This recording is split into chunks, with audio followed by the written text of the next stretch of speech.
Hello, friends and family. I'm giving an update. I'm bringing you into my garage. My husband built for me. I take it up half the garage, and this is my seedling room.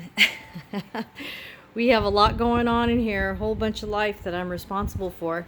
So I just want to show you what we're doing here and what we've been doing for, since January. Been really busy.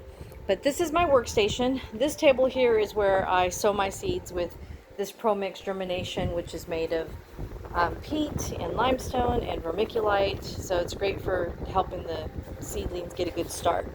And then once they get planted, they come over here on this table. David, can you tell me about my germination table? Sure. So I wanted to make sure we had temperature between about 70 to 85 degrees for the germinating seeds. So I got these de-icing wires. I ran that underneath. It's kind of coiled around underneath this plywood here. And then I put some insulation under that so it reflects all the heat out from there. And then going through the plywood evens it out so it spreads evenly throughout the whole set of plants right there. And it comes up through the plants. And we've been monitoring the temperature and 79.2. Nice, good temperature. So it's working good. So this is where we start, and they have their humidity domes, and so once they start showing life, then this is when they get transferred. But meanwhile, also too, we have it on a timer because we learned that if it was on here for too long, it was getting too hot, over 85 degrees, and that's just was a little rough on the plant. So now it goes for an hour, and yeah, we got this timer here, so it's kind of intermittent. So it goes on for 40 minutes and off for 20 minutes each hour. There we go. And of course we have the music. I listen to my Asian small meditation music. I leave it playing for the plants all day. So here are my shelves. These shelves are awesome and very cost efficient also. So the lights, David, please explain to them what you did with this. All right, so I got a DIY video that you could look at on how to make these, but each one costs roughly $20, and it's got these LED lights underneath it. I'll raise it up in a minute here so you can see what it looks like. But each one of those, there's 4 lights in there. Each one is kicking out 2,000 lumens for 20 watts each, so 80 watts a light, less than $20. Way cheaper than the LED equivalent that you can go buy at a plant store. We looked at them and they're roughly between $150 to $200 for something that could do something similar to this. So the other thing that she wanted me to point out was I put it on this like rope pulley type arrangement so we can put it as close to the plants. We ghetto rigged it. Yeah, we rigged it in a very efficient manner, I think is what she's trying to say. So it can raise up like that. So we're supposed to keep the light as close to the plants as we can. 2 to 4 inches from the plants. So that they can absorb the maximum output of the light instead of just wasting the light going everywhere like it's going right now. Yes. And then as the plant grows up higher and higher, we just keep raising the light up until... Yep, and each shelf has it, see? So he built me my little thing, got my scissors, my everything that's all on here. It's so convenient. So the next table, after we get things germinated, is my work table. And so I fill this up with our different soil. And this soil is also from Pro Mix, and it's the Pro Mix BX. It has a lot more nutrients in it. And I also, I fill this up with it, and I do a scoop of the slow fertilizer and mix it all up, and this is where I see all my trays are under there. So depending on what I'm using, I have different ones. These ones I'm using are the inserts. These are ones I'm going to be selling.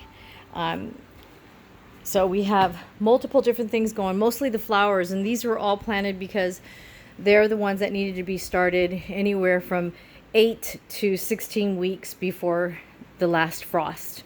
So now I'm in the 8 week because our last frost is predicted for May 16th. So hopefully, God willing. But look at my carnations. Got some carnations going on.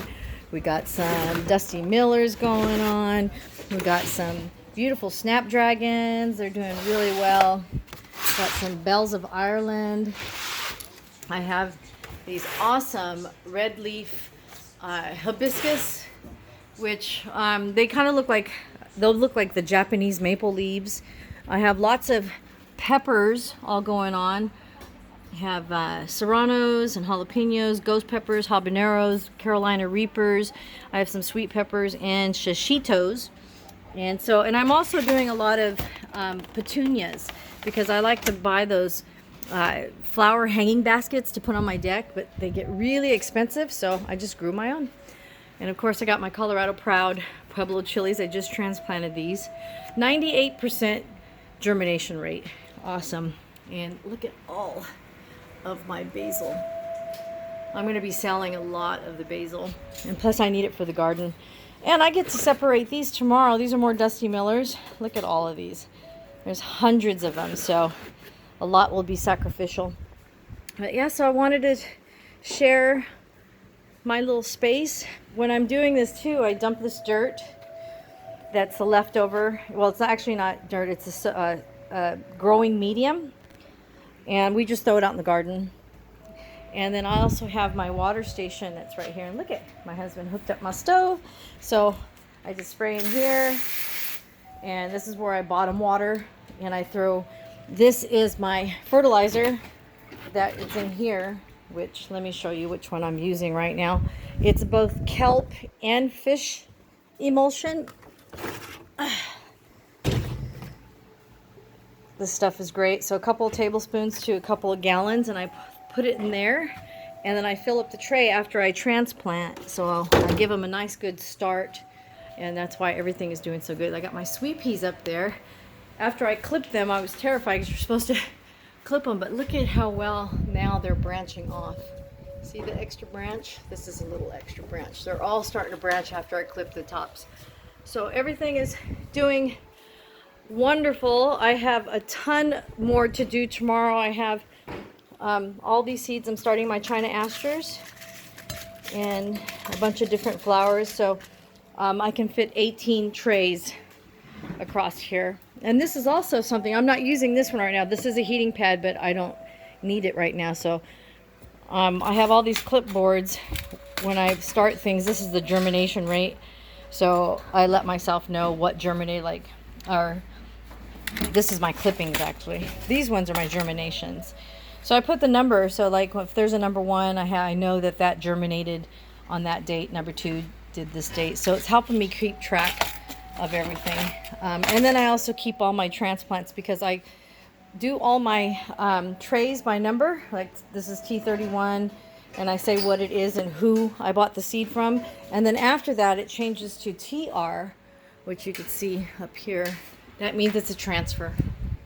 TR4. So yeah, I'm very organized. So I don't know, this is going long, but I thought I would share. I'm really happy to finally give an update. I have distanced myself from Facebook and I'm on Lent. And I tell you what, I found some serious happiness and peace without being on there. I'm on Instagram though. I post on Instagram all the time. But I hope that you enjoyed my little beautiful greenhouse and hear my music. I hope you're all being safe and healthy and have a great day and week. Thanks for watching.